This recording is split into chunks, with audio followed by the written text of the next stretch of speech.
Alright, so welcome to Routine of Nepal बन्दको brand new episode मा भर्खरै मात्रै Nepal premier लिगको पहिलो सिजन सकिएको छ। आज हाम्रो गेस्ट नेपाल प्रिमियर लिग मात्रै हैन नेपाली क्रिकेटको एक असल र सरल मित्रका साथसाथै आवाज पनि हुनुहुन्छ। So let me welcome my friend and my teacher as well, Andrew. How have the weeks been? Namaste, great to be back with you, Paramba, and so excited. A page and a group of people I know so well, the RONB team, and yeah, really honoured to be one of the first guys to come on with you. So let us visit Nepal Premier League in terms of your experience. When was the first call that came in? What were your expectations and what happened? Yeah, look, I suppose there's always been franchise cricket in Nepal. I've been here for quite a bit of it, quite a few of the events. My very first experience was all the way back in 2018 here, and absolutely adored that. And like so many things in Nepal, there's kind of been some politics involved, some ups and some downs, some trials and tribulations through the journey. But this Nepal Premier League felt very different right from the start. I suppose a huge amount of that is down to Paris Kadka having come in as secretary last year and taken over in his leadership. And it's the first time that the Cricket Association of Nepal have owned and run their own franchise league. I suspect that a lot of my initial thoughts about it were, is this going to be as big as it's really seeming to be on social media? Because all the posts were blowing up on the RONB page, and they were blowing up all over all the different accounts that I follow. And being honest, even the night before the first game, I thought we might get 2,000 or 3,000 in or each game, but yeah, from that very first day on the 30th of November all the way through to the grand final on the 21st of December, schedule was really nicely done with the 4 kind of Saturdays, and Saturday's obviously the only holiday day here. Unforgettable, incredible, exceeded every expectation, and loved it. Really, really great. What has the day-to-day experience been like? You mentioned you were expecting only 2,000 to 3,000. How did that team of commentators come along? Because it was the team of legends that we grew up watching, you know, and they're inspirational figures, not just for me, for everyone in Nepal who is an ardent follower of cricket. So how did that team come along, and how are their experiences as well? Yeah, look, that was probably one of the things that was special for me. HD Ackerman's a great friend of mine, someone I've done a lot of work with all around the world, and he's got quite a dry sense of humour, and he can get a bit grumpy at points. And before we even got here, he was going, Lenny, this place better live up to the expectations, because you go on about it so much wherever we are, whether working in Bangladesh or South Africa or in the United Arab Emirates.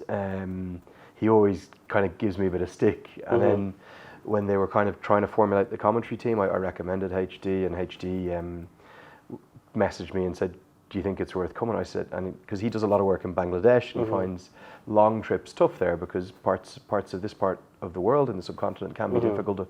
He's got a young family at home, and I said, you're going to love it, I promise you. And yeah, about kind of 4 or 5 days in, he turned to me and he said, well, I've got to give it to you. I don't like saying it, but I love this place. I can see why you have such passion for it, and why you adore it, and why you help promote it around the world so much. So yeah, that was awesome. I knew Darren Goff very vaguely, mainly through a connected friend, and again, he messaged me in advance, and I said, trust me, I'll look after you, you're going to love it. He adored it. He was kind of absolutely buzzed by Kathmandu, the people. He just couldn't get over the crowds at 9 o'clock in the morning. And what was really good for us, I'll be honest, because the schedule was intense, particularly the group stages, 28 games in 15 days. He came in after, I think it was 8 or 9 days, because he was coaching in the GSL in Guyana. And he gave us a real boost. It gave us that boost of energy that we needed, his enthusiasm. I found that pretty infectious. Mikhail, everyone knows, another great friend of mine, who's you know, really adores Nepal. Manali, who I've commentated with before in Canada, and she certainly really enjoyed her time here. She did more tourist stuff than I think the rest of us combined. Indeed. And then I'm pretty sure you must have suggested her places to visit as well. Absolutely, yeah. No, I told her to get up to Chandragiri, and I've told her all the different temples. She got down to Bhaktapur, and I was actually only went to Bhaktapur for the first time this year, despite all my trips here. And you've been here 30 times or what? Yeah, I reckon I've got to get to my passport and get all the check the stamps to out. work them out. But it's definitely in the 30s now. It's not in the 20s anymore. And yeah, look, each time I come back, it just gets more and more accustomed to feeling like home. And look, we're actually filming this on the day I'm going to fly out.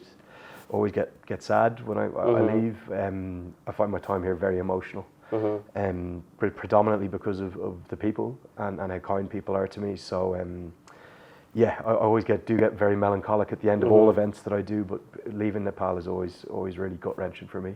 And I didn't mention Sriram Sridharan there, who was just an absolute gent. And his astonishment, a guy who's played in the IPL, who's got the most incredible first-class record and has played for India.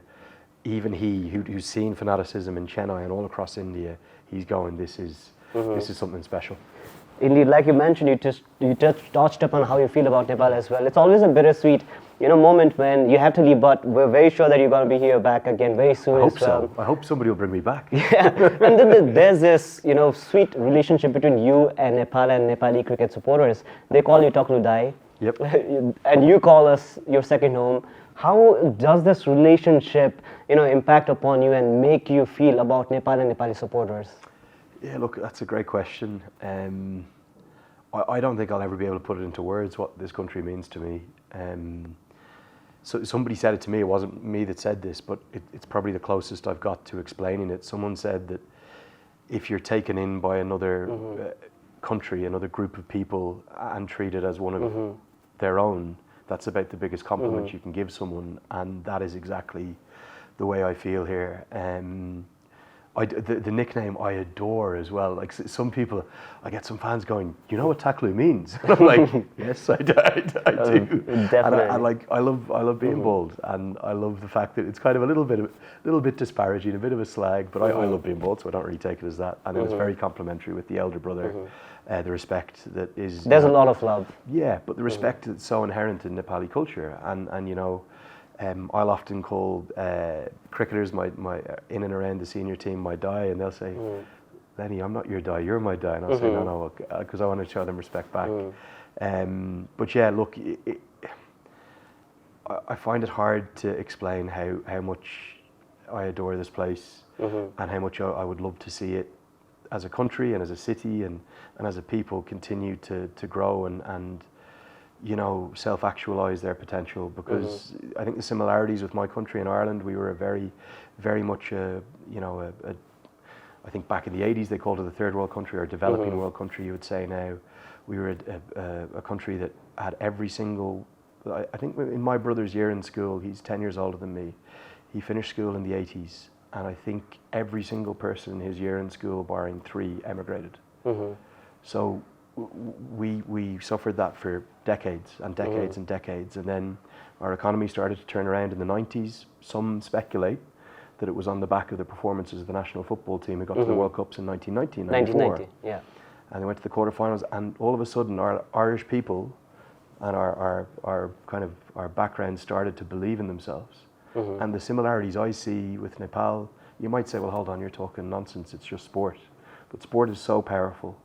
We've seen wars being halted. Exactly right. And it brings people together, and it gives people belief and a sense of pride and identity. And Nepal has so much to be proud of. And to see that beautiful, unique flag flown in the way it has been at a World Cup this year, at those historic events last year, qualifying for the Asia Cup, qualifying for the World Cup qualifier in Zimbabwe, and those dramatic scenes at the TU.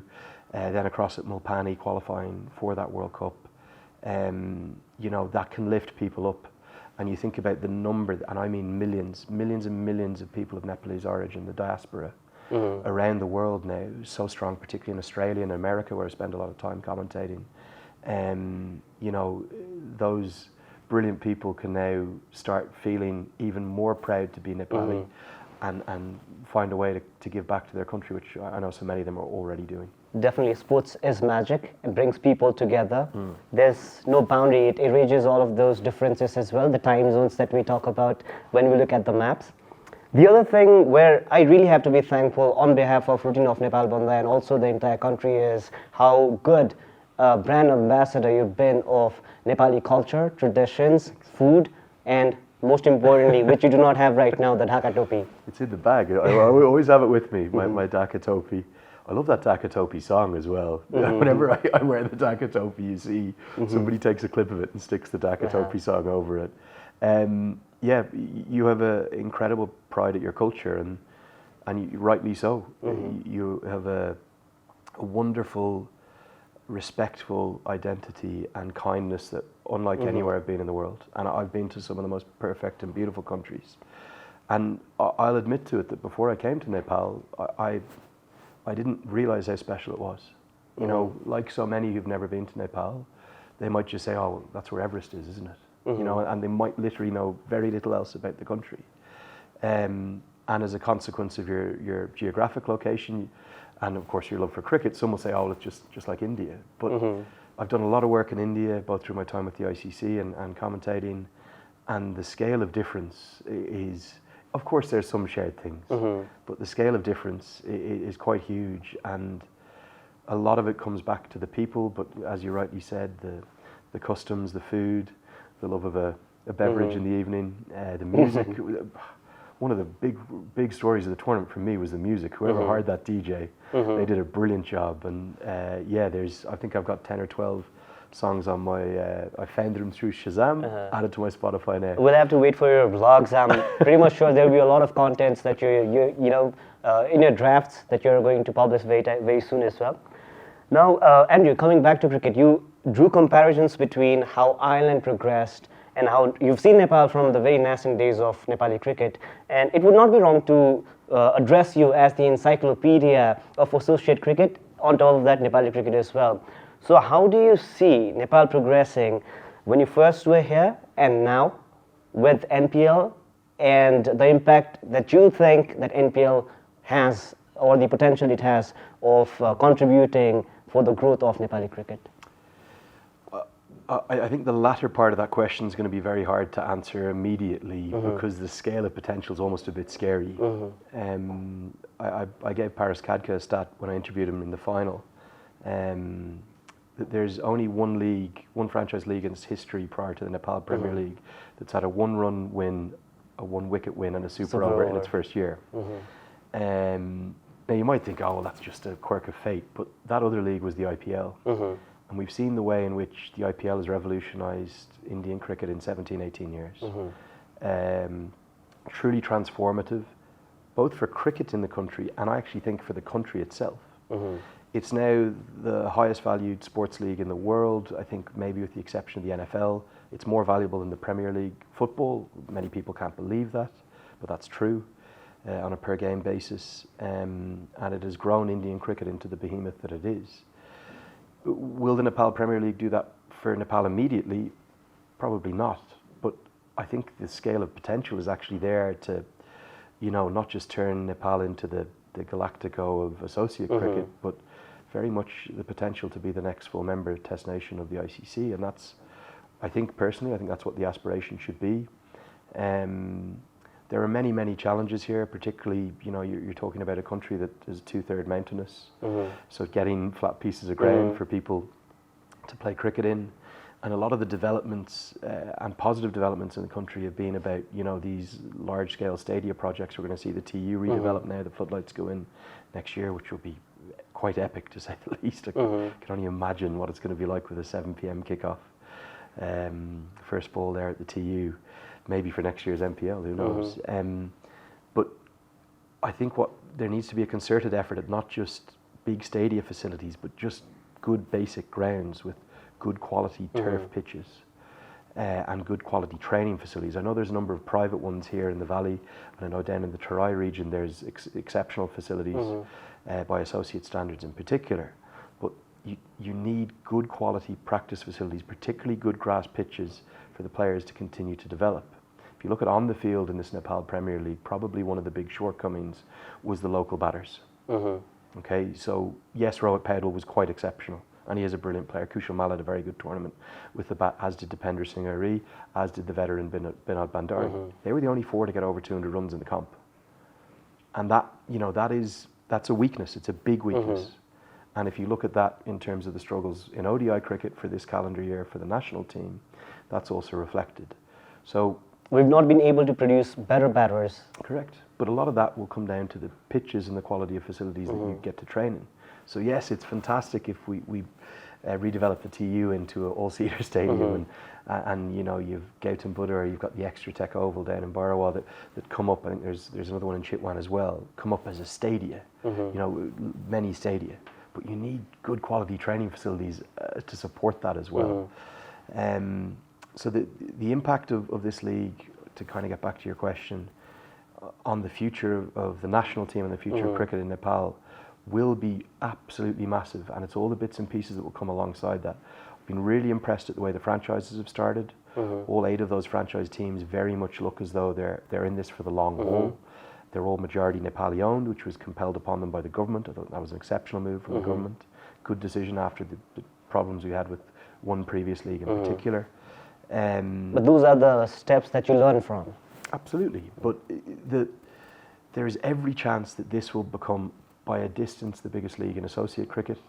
And being honest with you, with the unique selling point of full houses, basically every time, particularly if we can play at night time, when people stop working, I think this is going to be a league that everyone wants to play. And look at the way Jimmy Neesham spoke about this league. This is a guy who was chosen to face the bowling of Jofra Archer in a World Cup Super Over. Yeah. He's been around the world, he's done it all. And this is where he won his first league. His first ever league. And I know for a fact from spending a lot of time with him, I was in the same hotel as him throughout the tournament, became very close friends with him.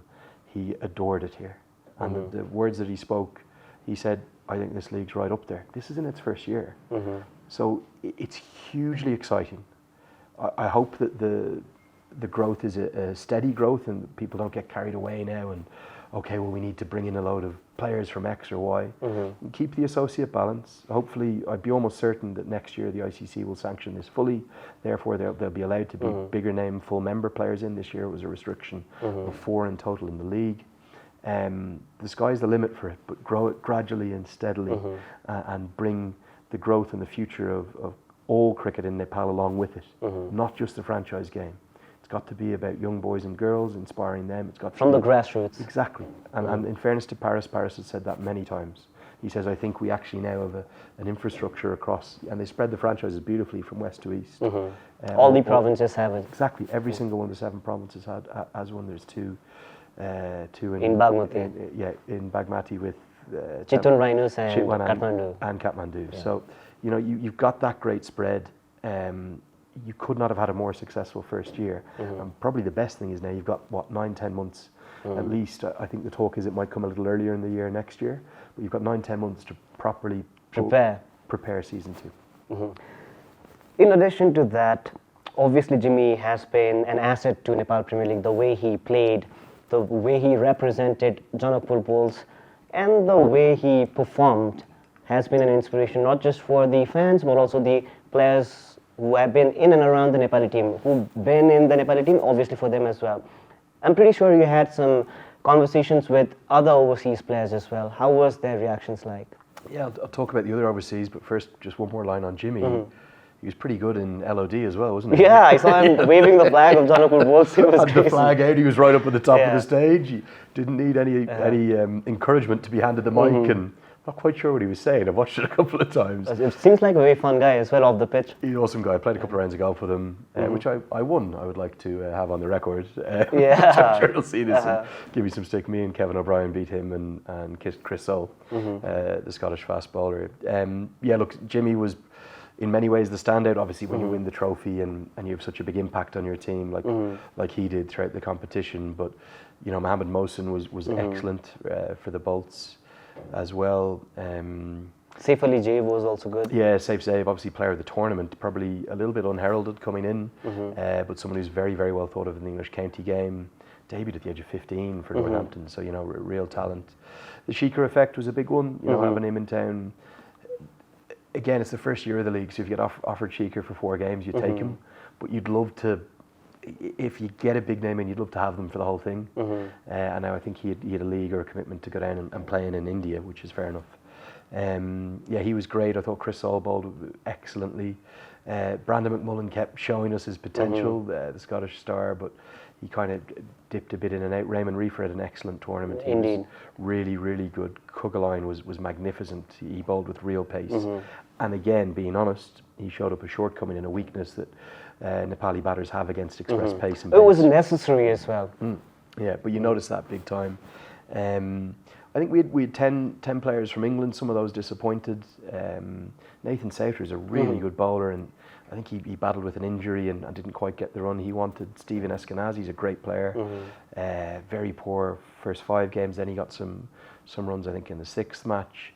But in a funny way, I know this will sound strange to some fans, I really liked seeing some of the overseas players struggling.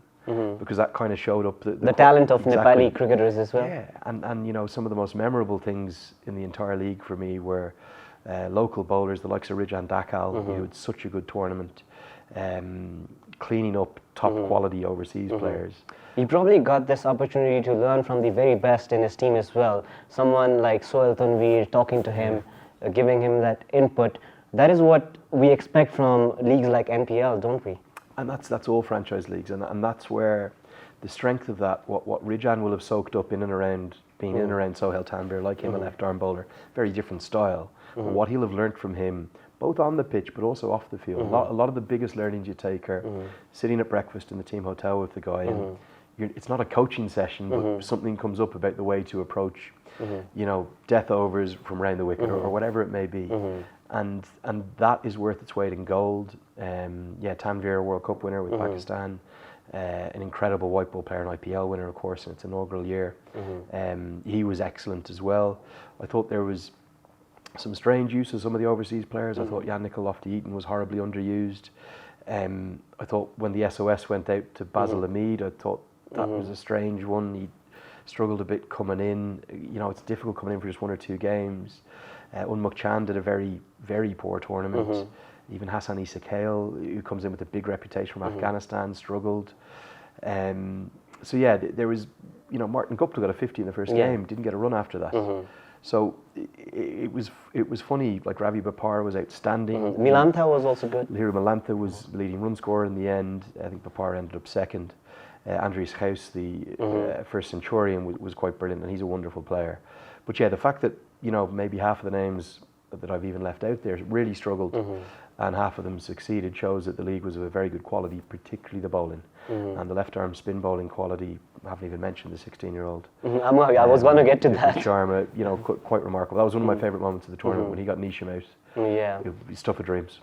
So you spoke to all of these foreign players, overseas players that we say, even when they were playing, even on the mic. So how did they feel about the atmosphere of playing at the TU ground and the reception of the Nepali fans outside of the ground as well? It was universal, the reaction. I think the first couple of days there was a few frustrations in terms of logistics.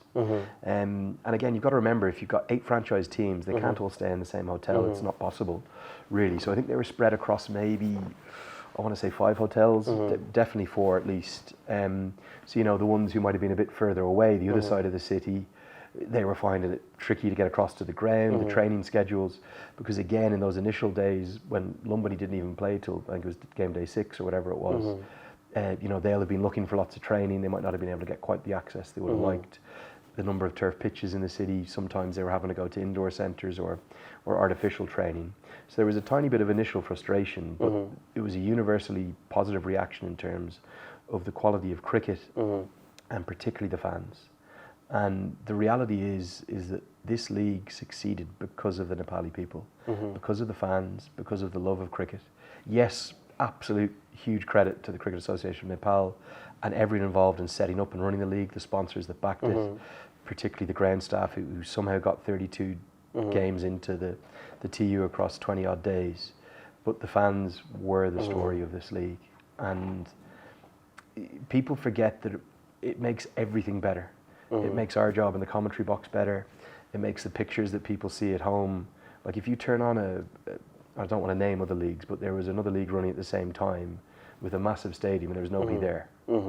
So if you turn that on, you immediately go, oh, well, if there's nobody interested enough to even go to the ground, why am I interested enough to watch?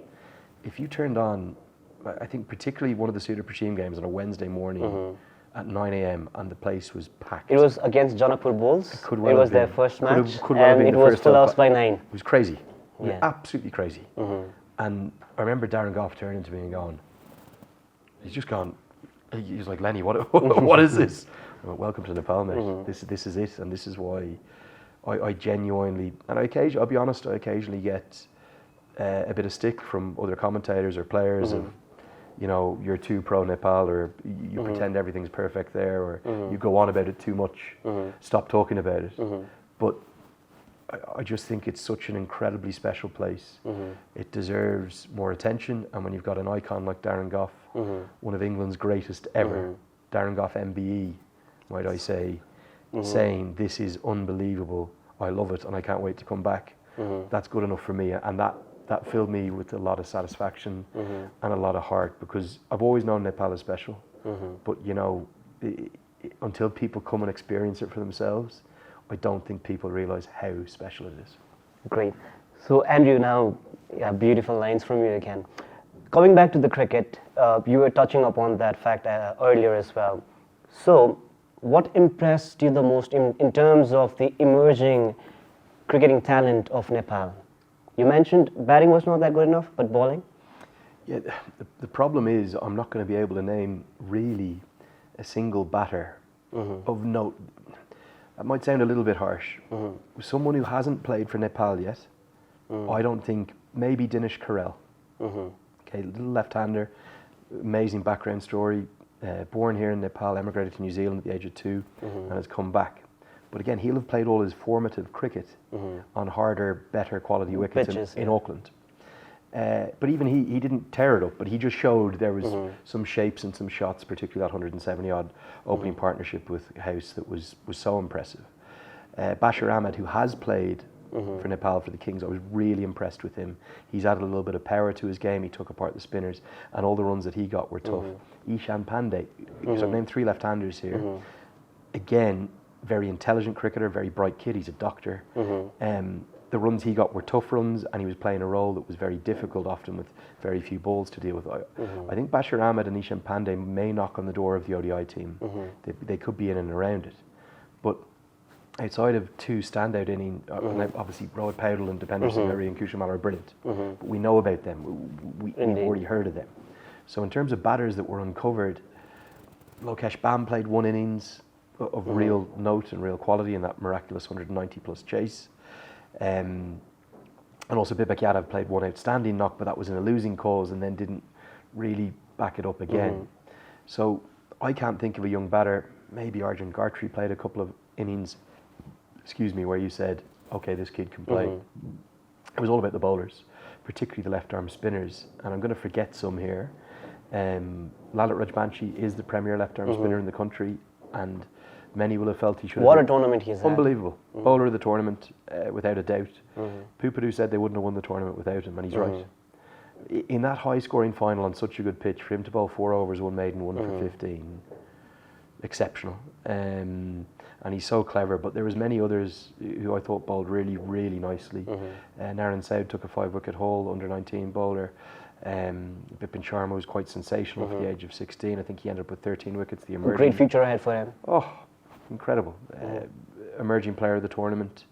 I like the way Bipin Khatri bowled in phases. He often was bowling the most difficult overs.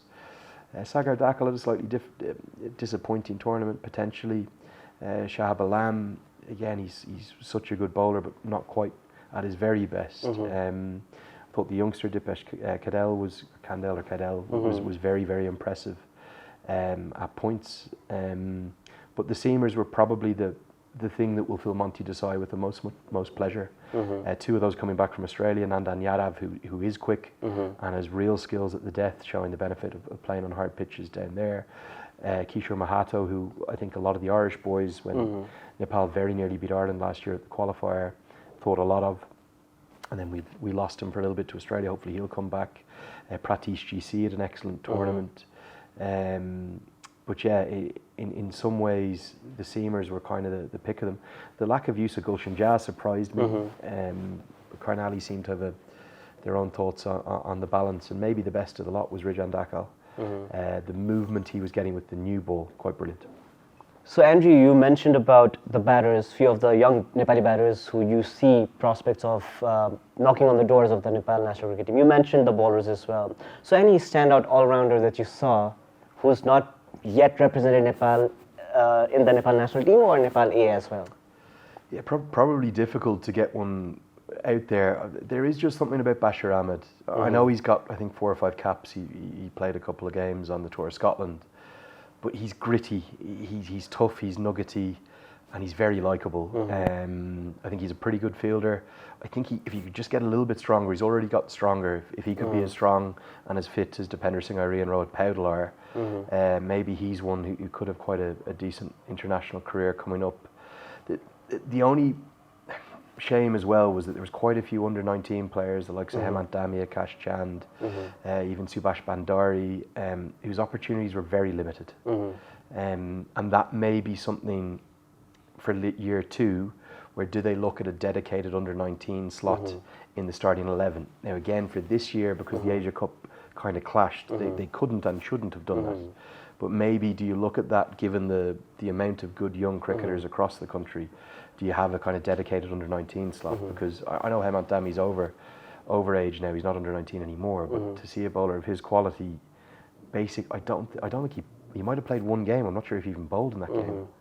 So that was, and again, you would love the spread of the kind of potential players who may go on to play for Nepal in the future to definitely get game time, because it's going to help them and impact upon them.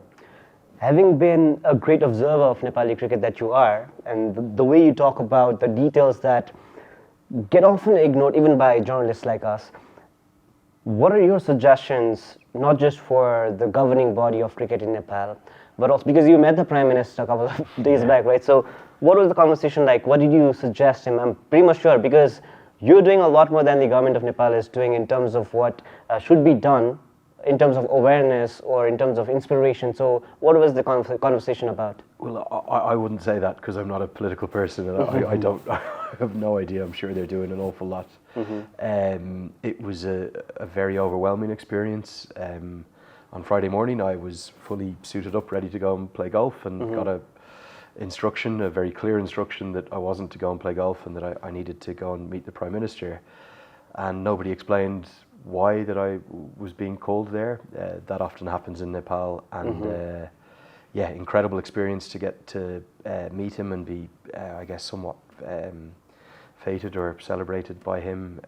I've got in my bag there, my carry-on, I've got the beautiful letter that he wrote me that's been signed and framed, and that will be, I can only imagine how proud my parents are going to be to see that now, and I see them on Christmas Eve tomorrow. So very overwhelming, very emotional experience. And then again, I didn't know the customs. I thought he may just present that and then leave, but he stayed with us for about 45 minutes, and we had a couple of cups of tea together, and we did speak extensively at the importance of sport for the country, and how cricket can assist Nepal in growing, and not just, in terms of the team doing well on the field, but the economy around cricket, all the different roles and jobs and the money that it will help bring into the country. And he seemed to agree strongly. He absolutely assured Paris and I that the floodlights will be in place for next year's season, which has been talked about for so long that once they're there, imagine the impact that is going to have. Because yes, for fans to be able to come and enjoy in person, that's hugely transformative. But the other thing that people forget about, all of a sudden, if you've got a 7 or 7:30 p.m. start game, that's into prime time in India. That significantly increases viewership, but also significantly increases the value and the media rights value of that prospect. And also 7:30 India time, beautiful time back in the UK and Ireland and Europe and in South Africa. Still not, outrageously late for those staying up in Australia too. So that's kind of your key time, and those floodlights will help bring that. But I was really taken by his scale of knowledge and interest in cricket, and that can only hopefully be a good thing in terms of the future investment in the game here. I would certainly hope, but like I said, I am not political, so I don't understand. So Andrew, that's great that you had this conversation, and pretty much sure that the government, the way the progress has been moving forward, we're also hopeful that things will change for the better. Now, a few words of your own experience that you would want the CAN to look at so that the tournament next edition becomes a better one. I think as a year one goes, they could not have done anything any better. They really couldn't. In terms of some very small things that you might look to to try and do next year. I think they're already thinking of these things, but maybe bring it a tiny bit earlier in the year.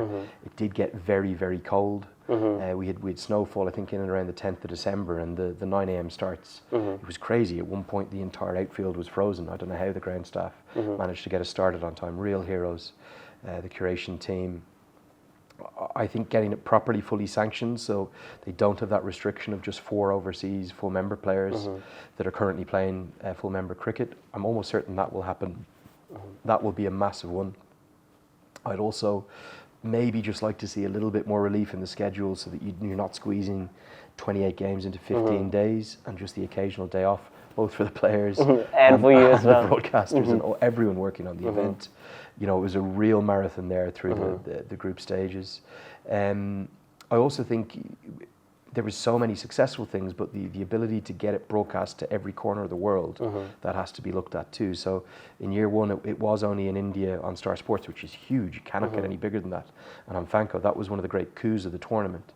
And here in Nepal, I think you could watch it on Action Sports HD, also on YouTube by the Dish On Go, and then the Ncell app as well. So huge coverage in Nepal. But then outside of that, it was just North America with Willow TV. So I had lots of messages from people in Ireland, in South Africa, in Australia, and then I had thousands from Nepalese fans saying, please, how do we watch? So the appetite was there, but then I think of the Irish international players. Paul Sterling was messaging me going, Lenny, how do I watch this? I was like, well, you actually can't in the UK, you know. So again, I'm sure they'll look at that and be able to do that next time around. From the cricket perspective, I certainly would not be changing much. The 8 franchises have worked perfectly. Maybe just think about that under-19 spot in the starting 11. And definitely what I would love to see, if the league expands to bringing a lot of full member players in, make sure there's still a real associate feel. Because, you know, Nepal is rightly one of the best associate sides in the world. And, you know, all those other countries, Scotland, Netherlands, Namibia, Nepal, USA, Canada, Oman, sorry, I said Nepal there, Namibia, give them the chance to be a part of this and help to let them tell their story too. Huge success, huge success. And the broadcast was excellent. It was really good, probably one of the, I think, the best ever in Nepal. So yeah, these are all very small things that will just further enhance it and make season 2 bigger and better. But the things they did well, the mascots, the trophy. I actually was emotional touching that trophy. The day after, the night of the grand final, there was a function, and I was feeling the rock, and you know, that's a beautiful thing. The franchise is what they did with their ecological causes and raising awareness and CSR initiatives. Fantastic. Yeah, just such a brilliant first year. I'm still taking it all in. Raising the issue of the climate change, which is, you know, we're directly facing the impact of climate change in Nepal. So that was another thing that often gets underlooked. So thank you for raising that topic here as well, Andrew. The other thing that I want to ask you about is about your personal life. It's about cricket though. You used to play cricket, right? So what happened? Like, you know, there are team members in Routine of Nepal who want to know about your cricketing journey. Yeah, well, look, my cricket was my life and still is my life. What happened that you stopped playing? I still play, but I just barely get a chance now because I travel so much and commentate full time. I played to a very high level. I came right to the precipice of Ireland international stuff. I was in an Ireland under-19 squad. I was part of the 4 that were left out in the last cut for a squad that would have been with Kevin O'Brien and William Porterfield and Boyd Rankin and all my great friends. And then I kind of went away from the game. I went out. I had 2 years at Hampshire playing as a young pro. I was full of talent. I could turn the ball a long way as a leg spinner. I've seen you spin. Yeah, and I turned it a long way and was a bit erratic. And maybe in this era, the T20 era, I might have had a little bit more success because captains are a bit more forgiving and you can have 5 fielders out in the rope and you might get some catches in the deep. But back then, if I bowled an over that went for 8, all of a sudden I was taken out of the game because all the cricket we played was 50 over. Or indeed 2-day or 3-day cricket, played down in Australia. And then after a few years away travelling and enjoying the world with my friends, I came back to the game at the age of sort of 24 and had a couple of really good years and gave it one last crack. And I got into the Ireland A squad that, 2012 I think, and that winter we didn't have a single game. And then that was the same year I started with Cricket Ireland. I was getting a little bit of pressure to begin real life and start working. I was coaching at that point as well. but I got a great opportunity to start in Cricket Ireland, where I was an administrator. Did 3 years there, went on and did 3 years at the ICC, and then by the time that the scale of work you've got to do when you're a cricket administrator, the kind of playing, I was still trying to play, but it went out the window. And when I got back from ICC, that was the first summer I started commentating, just by accident, really. And I was never quite good enough as a player, I promise you. I had a lot of fun with it. I used to bowl a lot of balls that would get anyone in the world out. One of my favourite moments ever was I got Michael Clarke out in the nets. Wow, you did? Yeah, when I was working with the Australian team. Could do a whole podcast on that. But next time I promise you. Good deal. But yeah, my best balls are always good to get the best batters out, but I was never consistent enough, and I never quite got fit enough either. I think about 25, 26 I got the fittest I've got. But that's something that inspires me about the Nepal team. You look at that national team, the standards and the strength and conditioning and quality that they have, led by Rohit Paudel, Dipender Singh Airi, Kushal Bertel, Asif Sheikh. These guys pride themselves on their fitness, and as a quality, they perform really exceptionally well. You mentioned these players that are now the idols of the upcoming rising aspirants of cricket, ardent followers of the game. What are your words? Because a lot of people look up to you as well, people like me as well, because the first time I was doing the commentary was with you, and I got to learn so much. You're so warm, welcoming, and helpful as well. So there are a lot of people who want to be following the path that you've set out for yourself. That is why I asked you about your cricket journey as well. What are your words for them? How can they try and learn better, not just at playing cricket, but also maybe if they want to become a commentator like you, what should they be doing and what should be not done as well? Look, that's really kind. Firstly, thank you. I feel really blessed to be doing something I love 365 days of the year now. I'm on the road outside of my original home over 300 days of the year every year since I'm doing this full time. I've performed maybe every role you could imagine in cricket, as a coach, as an administrator, as a tutor, as a player, as a colleague, and I feel really lucky to have done that. I think there's a couple of little expressions that always come to mind for me. Be kind to Mother Cricket, and it will be good back to you.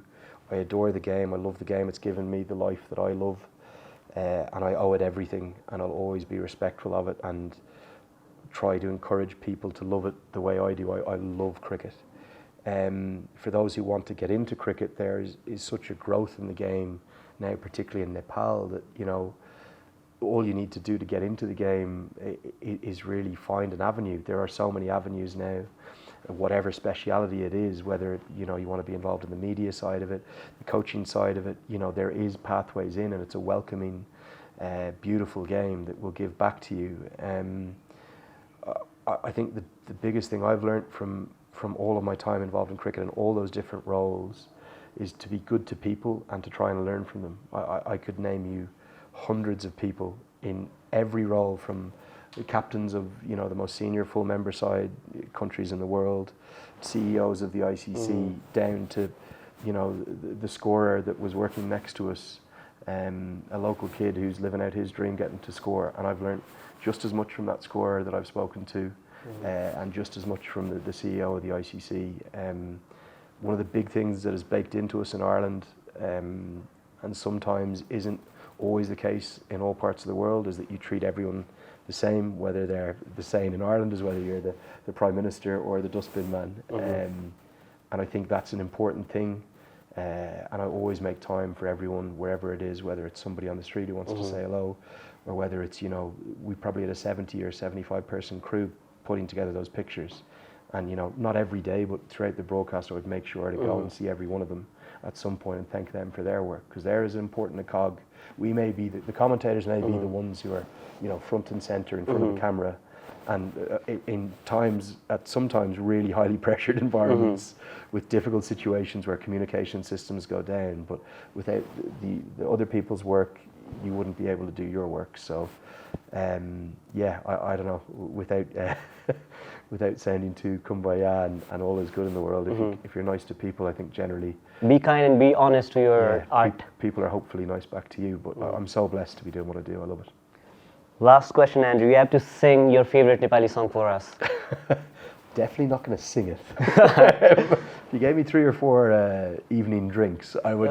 We would have got into it. I'd be like Jimmy Neesham. I had loads that stood out during this tournament, but that I think it's the hit of the year, isn't it? That Mata Dale Dale. Yeah, the one to which everyone was dancing whenever it was on. Oh my God! Every time it came on, it just captured me. But look, there's so many. I've got the list of them there in my phone. I'm not going to. Mangan's one I always loved. But all the kind of love songs from the Nepali movies. We were just talking about. What was the other one we were talking about? Rukum Maikot was one. Yes. And the DJ nailed it. They had a good spread. Some Western songs, some old songs, some new songs. But I love Nepalese music. And who knows? Maybe one day on one of these trips where I don't have all the busyness, maybe one day I'll get to go and meet some of the singers or appear in a music video or something. As long as I don't have to dance, if I can make a cameo as the Taklu Dai, I'm happy to do that. But no dancing. I'm not going to give the. You definitely have a career, Andrew, in that. Don't worry about that. People, once they hear about it, they'll come flying to you in Ireland, Dublin, wherever you are in the world. Next time I'm back, it'll give me an excuse to get out and see parts of the because loads of the videos are often shot in the countryside, aren't they? Yeah, true that. You see them, yeah. Get me into my Dara Silva. You look very good in that as well. Yeah, I love that. Absolutely. Thank you so much, Andrew. Talking to you is never enough. I wish you a very best journey ahead in terms of your cricketing career as well. And as a person, you're such a nice and kind person. Be like this always and keep loving Nepal. I promise you I will. And just can't thank everyone enough for their support. Huge Dandavad. I'm gonna sleep for a couple of weeks when I get home because the emotions have been all too much. Thanks so much, and wishing the RONB team every continued success. You do the most brilliant job. Thank you so much, Andrew. Cheers, mate. Dandavad.